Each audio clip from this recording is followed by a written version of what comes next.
Ang una nating istorya ay ang sekreto ng abandonadong bahay. Ano nga ba ang sikreto ng bahay na ito? Bakit viral ito? Totoo bang may kinatay dito? Hindi mo na kailangan mag-comment ng pasend. Dahil sa video na to, malalaman mo ang tunay na kwento sa likod ng larawang ito.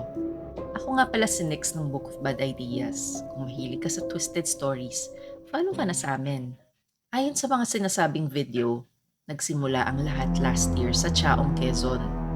Dito daw matatagpuan ang abandonadong bahay. May magkakabarkada daw na taga-PUP na magbabakasyon sa lugar. 5 sila sa sasakyan at papunta daw sila sa Tali Beach. Yun nga lang, nawala ang mga ito. Kaya nagtanong-tanong sila. Tinuro naman ng mga lokal ang tamang daan. Pero dahil nagmamarunong ang magbabarkadang ito, hindi sila nakinig. May shortcut naman daw kasi ayon kay Google Maps. Ayun na nga, napasok sila sa isang masukal na daan. Nagulat na lang ang magkakaibigan nang bigla silang naflatan. At sakto, sa harapan pa ng abandonadong bahay na ito. Hindi nila alam kung sinadya ba ito o coincidence lang talaga. Paggabi na rin ang mga panahong iyon at malayo pa ang lalakarin nila para makaabot sa beach. Kaya nag-decide ang lahat na pumasok sa nakakatakot na bahay na ito para magpalipas ng gabi. Ang hindi nila alam, may nag-aabang sa kanilang mga nilalang sa loob ng bahay na ito. Pagsapit ng 12:00 ng gabi, nakarinig na si Cyril ng mga kaluskos. Pero sa halip na gisingin ng mga kabarkada niya, nagtago ito sa cabinet at vinidyohan ang mga pangyayari. Dito na makikita sa video na isa-isang kinatay ng mga nilalang na ito ang mga kaibigan niya. Akala mo ay parang mga baboy. Tahimik si Cyril habang kinukuhanan ng video ang buong pangyayari. Hindi niya rin alam kung ano ba ang mga nilalang na ito. Mga aswang ba? Nang matapos ang pagkatay sa mga kaibigan niya, nakakita na ng pagkakataon na makatakas si Cyril. Pero nakita din siya ng mga ito at sinunod siyang kinatay. Hindi lumabas sa balita ang kahindik-hindik na krimen na ito. Naging missing persons lang sila. Ngunit kamakailan lang, merong isang lokal na nakakita ng cellphone ni Cyril na naiwan sa cabinet. At dito na napanood ang video ng naganap na krimen. In-upload niya ito kaya naging viral ang litrato ng bahay na ito. At yan mga buddies ang nakakatakot na kwento na galing raw sa video. Pero naniniwala ba kayo dito? Para hindi na kayo mag-isip, kami na ang nag-research para sa inyo para i-fact check kung totoo nga bang kwento tungkol dito sa litratong ito. At ang totoo, clickbait lang siya. Huwag maniwala sa mga taong nagsasabing ipi-PM sa inyo ang video. Baka maloko kayo ng mga phishing scam. Ang litrato na ito ay hindi sa Pilipinas, kundi kuha sa isang abandonadong bahay sa Detroit, US. At walang krimen na nangyari dito, sadyang naluma lang talaga ang bahay na ito dahil sa heavy snow at napabayaan na rin. Madalas, ginagamit ang litratong ito para sa mga scary stories, lalo na sa Reddit. 6 years ago, naging viral na yan. At ngayon, nagiging viral na naman ulit. Tiyan ang tunay na kwento sa litrato ng abandonadong bahay na yan. Hanggang sa muli mga buddies, kita-kits sa Dilem. Ang pangalawa nating istorya ay Tagu-Taguan, Maliwanag ang Buwan. What if ang kalaro mo ay biglang nawala at may kumuha sa kanyang ibang nilalang? Dahil dito, wala nang batang naglalaro ng tagu-taguan sa aming baryo ngayon. Ayaw na naman kasing maulit ang nangyari sa kapitbahay namin. Di tulad noong 2019, lagi kami naglalaro ng tagu-taguan sa baryo namin dito sa Timbao, Binyan, Laguna. Masayang maglaro sa gabi at maliwanag ang buwan. Sabi nila, hindi na daw naglalaro ang mga bata ngayon ng mga ganito dahil kaka-cellphone namin. Pero, mali sila. Nag-i-enjoy pa rin kami sa ganitong laro. Iba kasi ang thrill pag naglalaro sa gabi. May halong takot at kaba dahil hindi mo alam kung ano ang makikita mo sa dilim. Pero dahil sa kagustuhan mong manalo, magtatago ka talaga sa pinakatago at pinakamadilim na lugar. Ako nga pala si Rupert Enojo, Ate Nix at Kuya Steve, grade 7 student. Kadalasan, kalaro ko ang mga pinsan ko at ang mga kapitbahay namin. Ngunit ang laging nananalo sa laro namin ay si Angel. Magaling itong maghanap at magtago din. Competitive talaga. Bida-bida rin ito sa school namin. Classmate ko kasi siya. May kaya sila at may piggery sa likod ng bahay nila. Pero dumating ang araw na nagsimula na siyang matalo. Noong October 9, 2019, habang maliwanag ang buwan, ito na ang huling araw na naging kalaro namin siya sa tagu-taguan. Ako ang taya nito. Sabi ko, tagu-taguan, maliwanag ang buwan. Wala sa likod, wala sa harap. Pagbilang ng 10, nakatago na kayo. 1, 2, at agad na akong naghanap. Una kong nakita si Jezreel, ang kapatid ko. Sumunod ay ang pinsan kong si James at Abby sa may damuhan. Nakita ko rin ang kapitbahay naming si Selena at Joy sa likuran ng bahay. Si Angel na lang talaga ang hindi ko makita. Kahit anong hanap ko, hindi namin siya makita. Aba, magaling talaga tong magtago si Angel ah. Ayaw patalo sa akin.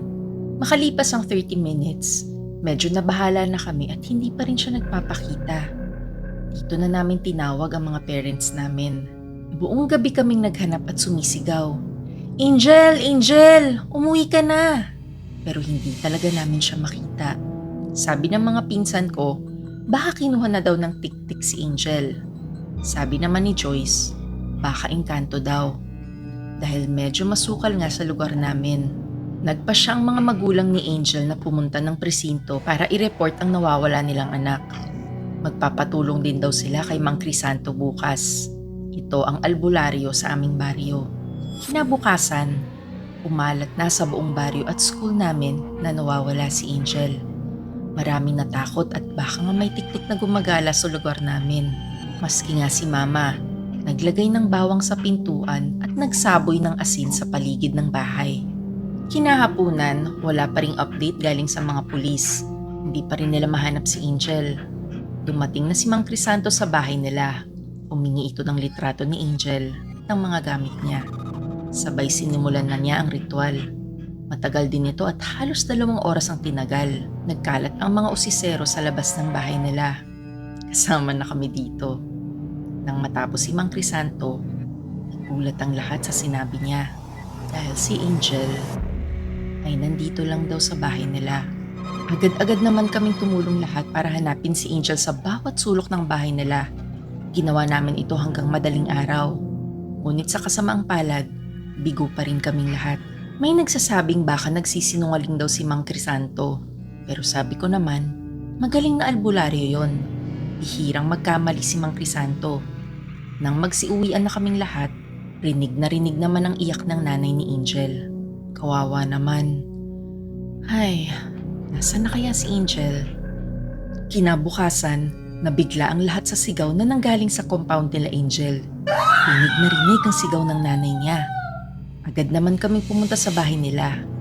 Nakita na raw pala si Angel. Pero kinilabutan ako sa nakita ko.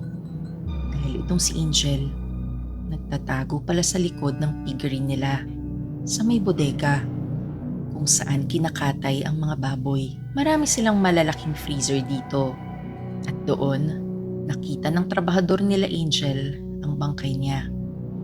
Mulat na mulat ang mga mata ni Angel at nakatingin ito sa amin. Tapos ang nanigas niya mga kamay, halatang pilit binubuksan ang pintuan ng freezer. Tuklap ang mga kuko. Ang braso nito ay puno ng umaagos na nanigas na dugo. Maaaring na-stuck ang pintuan ng freezer nang magtago ito rito at hindi na daw nabuksan ni Angel ito. Nakakalungkot ang sinapit niya. Kahit masama ang ugali niya, hindi niya deserve na mamatay dahil lang sa larong tagu-taguan. Nung araw ding yon, dumating ang mga pulis para i-check ang bangkay at crime scene. Naninigurado sila na ito nga talaga ang kinamatay ni Angel. Sa mga sumunod na araw, maraming nakiramay sa burol ni Angel. Akala ko, dito na natapos ang mga kwento ng kababalaghan. Pero sabi ng iba, nakikita daw nila si Angel na tumatakbo sa may damuhan. Ang iba naman, nagsasabing nakatago ito sa may mga puno at naglalaro pa rin. Kahit hindi ako mismo ang nakakita, naniniwala po ako sa mga nakita nila. Payo naman ni Mang Crisanto sa magulang ni Angel, itapon na raw ang freezer kung saan namatay ito. Ito ang dahilan kaya hindi raw matahimik ang kaluluwa nito. Sinunod naman ito na mag-asawa at matapos ang libing, wala na muling nakakita kay Angel. Simula noon, wala nang bata sa baryo namin ang naglaro ng tagu-taguan. Hindi dahil takot silang maranasan ng sinapit ni Angel, kundi bakang makita nila si Angel na nakikipaglaro sa kanila. Ang pangatlo nating istorya ay ang iyak ng Santo Niño de la Suerte. What if umiiyak ang Santo Niño nyo? Matatakot ka ba? Marahil nakita nyo na ang video na ito sa Cebu, na kung saan maraming Santo Niño ang sinisira ng simbahang Katoliko. At alam nyo ba na isa sa mga Santo Niño na yan ay akin? Ito ang malagim na storya ni Miko sa atin. Sulat niya, "Good evening po Ate Nex at Kuya Steve. Naniniwala po ba kayo sa swerte at sa Diyos?" Ako po, dati oo. Kaya malapit po sa aking puso ang Santo Niño de la Suerte. Bakit po kasi tayo magdadasal sa Santo Niño lang? Hindi ba mas okay na magdasal sa isang Santo Niño na may halong swerte? Ito ang paniniwala ko noon. Ako po pala si Alexander Buen. Miko po ang palayaw ko. Dating BPO agent pero ngayon isang negosyante na. At dahil ito sa Santo Niño de la Suerte. Kung mapapansin nyo, iba ang itsura ng Santo Niño de la Suerte. Sa halip na krus sa mundo ang hawak nito, napalitan ito ng isang bag ng gold coins. Nabili ko ang aking Santo Niño noong February 2023. Kahit nagtatrabaho ako sa BPO, hindi ako nawawalan ng pag-asa na magkaroon ng sariling restaurant. Ang pera talaga kasi ay nasa negosyo. Kaya nang nabili ko ang Santo Niño de la Suerte ko, araw-araw ko itong dinadasalan. Nagno-novena pa ako. Kasama sa aking pinagdarasal ang sarili kong restaurant. Ilang buwan ko din itong ginawa pero walang nangyayari. Halos mawalan na ako ng pag-asa sa Santo Niñong ito. Ngunit pagsapit ng July 2023, isang gabi sa apartment ko, may narinig akong iyak ng bata. Nagtaka ako. Mag-isa lang po ako sa apartment ko. Bumangon ako at kinuha ang balisong ko. Dahan-dahan kong binuksan ng pinto. Wala naman akong makita. Natakot ako dahil madilim sa labas. Pumunta ako ng sala at tumingin sa paligid. Wala naman akong makita. Pero narinig ko naman ang iyak ng isang bata. Nanggagaling sa Santo Niño. Binuksan ko ang ilaw. Pero hindi naman siya umiiyak. Kaya natulog na lang uli ako at hindi ko na narinig ang iyak. Kinabukasan, nagulat ako sa message sa akin ni nanay. Patay na daw ang Uncle Eddie ko. Kahit masamang balita ito, matapos ang burol, nagkaroon naman ng good news. May pamana daw sa akin si Uncle Eddie. Kahit hindi kami close nun, paborito daw ako nito. Nakakuha ako ng 500,000 pesos. Natuwa ako at parang sinagot ng Santo Niño ang mga dasal ko. Agad akong nag-resign at sinimulang asikasuhin ang maliit kong restaurant. Pinalibutan ko rin ito ng nakatiklop na 500 at 1,000 pesos para mas malaki ang swerte. Patuloy din ang aking debosyon sa Santo Niño. Lagi ko pa rin itong dinadasalan. Makalipas ang isang taon, sa awa ng Diyos, lumago ang aking restaurant at may 2 branches na ako sa Cebu. Patuloy pa rin ang hiling ko sa Santo Niño na maging milyonaryo na ako. Ngunit pagsapit ng September 2024, narinig ko uli sa apartment ko ang iyak ng bata. Hating gabi uli noon. Agad akong dumiretso sa sala at tinitigan ng Santo Niño. Dito na ako natakot dahil gumalaw ito at tumingin sa akin at sabay umiyak. Sa takot ko, tumakbo ko pabalik ng kwarto. Kahit ilang beses pa itong umiyak, hindi na ako lalabas ng kwarto. Nakatulog na ako at pagkagising, meron na naman akong masmang balita na nakuha sa nanay ko. Ang pinsan ko daw sa States na si Moy ay namatay na. Masama ang ugali nun at hindi ko siya trip. Mayabang din kasi. Sa makalawa daw ang dating ng mangkay nito. Matapos ang burol, nagkaroon uli ng good news. May pamana daw sa lahat ng kamag-anak si Moy. 1 million pesos ang pinamana sa lahat ng pinsan niya at 2 million naman sa mga tito at tita niya. Natuwa ako sa balita. Tinupad ng Santo Niño de la Suerte ang mga pangarap ko. Ngunit, napaisip din ako. Parang may pattern. Tuwing iiyak siya, may namamatay sa pamilya ko at doon nanggagaling ang perang pinagdarasal ko. Mamaya, Sila mama at papa na ang isunod ng Santo Niño na ito. Dito na ako lumapit kay Father Remus Baldonaza at dito na niya sinabi na gawa ng demonyo ang swerte na nakakamit ko. Hindi daw dapat sinasamba ang Santo Niño de la Suerte. Kunento ko rin sa kanya ang iyak nito at paggalaw sa gabi. Sabi nito, dapat daw ibigay sa kanya ang rebulto at dapat hindi ko sirain mag-isa. Dapat daw kasing dasalan nila para mawala ang evil spirits bago ito sirain. Kaya sinunod ko ang sinabi ni Father. Kaya sa video na yon, nakita kong sinira nila ang Santo Niño ko. Kaya kayo, mag-ingat sa mga iba't ibang versions ng Santo Niño dahil baka ang demonyo na ang sinasamba ninyo. Ang susunod nating kwento ay ang misteryosong kaso ni Ellie Lobel.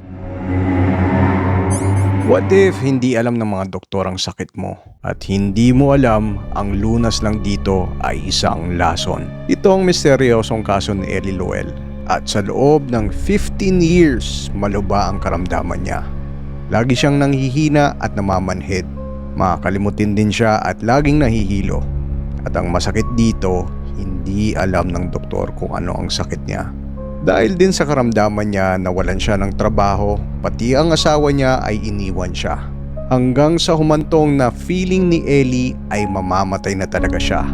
Sobrang nanghihina na siya. Sabi din ng mga doktor sa kanya na ang mga organs niya ay unti-unti nang nagfe-fail. Sinubukan din ni Ellie na lumapit sa simbahan at sa mga faith healers pero wala silang nagawa. Pati na din ang witchcraft at mga voodoo nilapitan niya din at wala rin silang nagawa. Kaya inaccept na talaga ni Ellie na sadyang mamamatay na talaga siya. Kaya pumunta ito sa isang remote part ng California at nagrenta ng isang bahay. Sabi ni Ellie kung mamamatay siya, dito niya na lang aantayin. Ako nga pala si Steve ng Book of Bad Ideas. Kung mahilig ka sa twisted stories, follow ka na. Pero pagkalipas ng 3 araw, hindi pa rin namamatay si Ellie. Kaya sabi ni Ellie, maglalakad muna siya at magpapahangin. Naglakad siya hanggang mapadpad sa isang lugar na puno ng bulaklak. Natuwa naman si Ellie sa lugar na ito. Pero maya-maya may naririnig na siyang parang may bubuyog. At yun na nga, kinagat siya nito. Kala ni Ellie isang bubuyog lang. Yun pala, madami. More than 100 times siyang kinagat ng mga ito. At ang pinakamalala, ang mga bubuyog na ito ay ang tinatawag na African killer bees. Dito na na-realize talaga ni Ellie na ito na ang katapusan niya. Hinimatay si Ellie pero may nakakita sa kanya at dinala pa rin siya sa ospital. Matapos ang 3 araw sa ospital, sa halip na mamatay, nagulat si Ellie na parang lumalakas pa siya. Naging maayos na rin ang memory niya. At dahil sa kagat ng bubuyog, naalala niya ang nangyari sa kanya bago siya magkasakit. 15 years ago, kinagat pala siya ng isang garapata nung nag-hiking siya. At dahil dito, nasabi ng mga doktor na baka Lyme disease ang meron siya. Pero ang hindi maintindihan ni Ellie at ng mga doktor ay bakit siya gumaling sa laso na galing sa African killer bees. Gayunpaman, tuluyang gumaling si Ellie at malakas na siya. At ngayon isa na siyang advocate na ang tunay na gamot daw sa Lyme disease ay ang kagat ng African killer bees. Ngunit walang scientific evidence or study na nagpapatunay nito. Pero walang pakialam si Ellie at alam niya ito ang tunay na gamot. Napaka-weird ng case ni Ellie mga buddies. Pero masabi ko lang, may mga bagay talaga sa ating buhay na di natin alam bakit ito ginawa ng Diyos. Pero at the end of it all, makikita at makikita mo pa rin ang purpose ng God tulad sa buhay ni Ellie. At yan ang bad idea of the day natin buddies. Until next time, kita-kits sa dilim. Ang susunod nating kwento ay ang creepy owl story galing sa 99 Nights in the Forest. Ano nga ba ang pinaka nakakatakot na entity sa 99 Nights in the Forest? Yung deer or ram monster ba? O yung owl monster? Sa karamihan, ang owl ang pinaka-scary. Kahit saan kasi sa laro, bigla na lang siyang sumusulpot. Parang nakakapag-teleport siya kahit saan. Sobrang laki niya. At alam niyo ba, maski ang deer monster ay takot din sa kanya. Tumatakbo ito pag nakita siya. Pero ano nga ba ang totoong istorya ng owl monster na ito? Kung mapupunta ka sa snow biome, makikita mo, parang part siya ng experiment tulad ng mga ibang animals.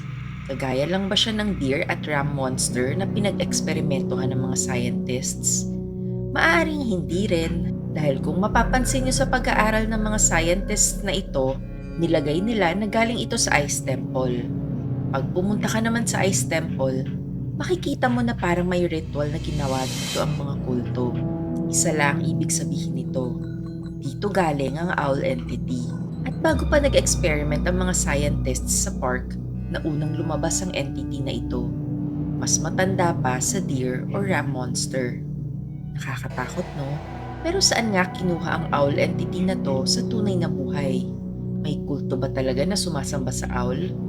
Sa totoong buhay, meron talagang kulto na sumasamba sa owl entity. Ito ang Bohemian Club, isang secret society sa Bohemian Grove sa California. Mga elitista ang mga miyembro nito. Mga US presidents, sikat na artists at writers. At isa sa mga ritual nila ay ang cremation of care. Konti lang ang nakakaalam sa mga ritual nila sa loob, pero noong year 2000, may isang radio host na nakapasok dito at binidyohan ang mga nakita niya, kung saan makikita mo ang 40-foot na concrete owl statue na nasa gitna ng lake. Katulad ng owl monster sa Roblox. Malamang dito kinuha ito. Nagdarasal sila dito habang nagsusunog sa harap nito. May kasama ring kabaong, nakakatakot. Hindi alam ng mga tao ang ibig sabihin ng ritual na ito. Pero ang iba, nagsasabi, ang owl daw ay isang messenger of death. Kulang kaya ito? At ayan ang tunay na storya tungkol sa owl monster sa 99 Nights. Ang huli nating kwento ay Karma sa Crudo. Nainiwala ba kayo sa karma? What if mabilis ang balik sa'yo nito? Ito ang masalimuot na istorya ni Diego sa ating ngayong gabi, mga buddies. Subulat niya, "Hello po Ate Nix at Kuya Steve at sa mga followers nyo. Solid Bobby fan po ako. Ako nga pala si Diego ng Aborlan, Palawan. Hindi ko na sasabihin kung saang baryo ako para sa aking kaligtasan. Negosyante po ako, may maliit na stall sa palengke. Ngayong mataas na ang crudo, madaming nag-hoard sa iba't ibang container. Dahil dito, naubusan tuloy ang mga gas station ng crudo. Mga walang pakialam sa iba. Isa na dito ang pamilya Ancheta sa baryo namin. At sila ang pinakamayaman sa baryo namin. At halos lahat ng negosyo ay sa kanila. Kaya ang ginawa ng matandang si Ben Ancheta, tutusan niya ang mga anak niya na magdala ng container at mag-hoard ng crudo. Dito sa baryo namin, iisa lang ang gas station. At nang ginawa nila ito, naubos lahat ng crudo. Mga sakim, isang oras pa na biyahe para sa susunod na gas station at sa kabilang baryo na to. Madaming nagalit sa ginawa nila, pero wala silang pake. Ngunit pagsapit ng March 10 ng gabi, hindi nila napansin sa bodega nila ang mga container na naglalaman ng crudo ay tumutulo na pala dahil maling container ang pinaglagyan nila. Sa halip na pulang container, blue ang ginamit nila. At sakto namang nagiinuman ng mga trabador nila at nagyoyosi. At nung sinindihan ng lighter ng trabador, isang malaking pagsabog ang yumanig sa aming barangay. Tinupok ng apoy ang bodega pati na rin ang bahay ng buong pamilyang Ancheta. At sa kasamaang palad, walang natirang buhay. Ang bilis ng karma, grabe. Hindi po ako nagsasaya sa pagkamatay nila. Pero sana magsilbing leksyon ito sa lahat ng mga sakim sa mundo.